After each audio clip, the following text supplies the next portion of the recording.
Beijing President Trump pledged Wednesday that additional major sanctions would be imposed on North Korea after Pyongyang's latest intercontinental missile test.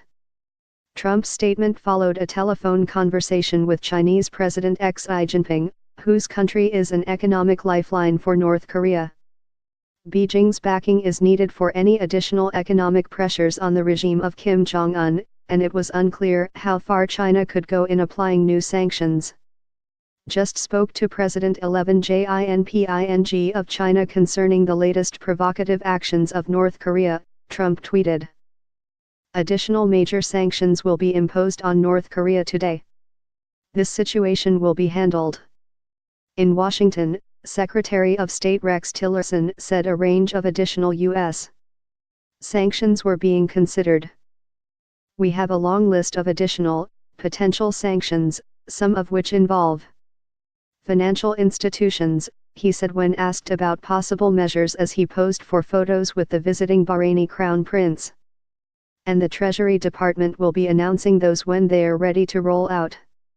On Wednesday, North Korea launched an intercontinental ballistic missile, its third and most advanced yet, with experts calculating that the U.S. capital is now technically within North Korean reach. Could North Korea's missile test lead to talks? North Korea said the Hwasong-15 could be armed with a super-large heavy nuclear warhead and is capable of striking the entire U.S.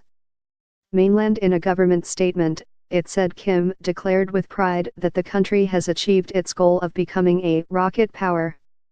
In a statement, the White House said Trump underscored the determination of the United States to defend ourselves and our allies from the growing threat posed by the North Korean regime in his call with Xi. President Trump emphasized the need for China to use all available levers to convince North Korea to end its provocations and return to the path of denuclearization, said the statement.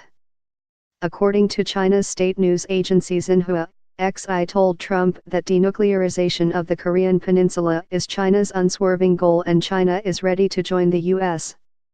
in pushing the nuclear issue toward a peaceful settlement. 25 million reasons the U.S. hasn't struck North Korea. After Trump visited China last month, he boasted of a promise from Xi to use his great economic influence over the North Korean regime to make it abandon its nuclear missile program. That promise is now being put to the test. China has supported a stiff set of sanctions at the United Nations Security Council, but it remains North Korea's main trading partner and has been unwilling to take any drastic measures that might undermine the stability of the regime in Pyongyang, or change its strategic calculations. Earlier on Wednesday, China's foreign ministry expressed its grave concern and opposition to the launch by North Korea, which it refers to by its official name, the Democratic People's Republic of Korea, or DPRK. North Korea could now almost certainly strike London or Berlin.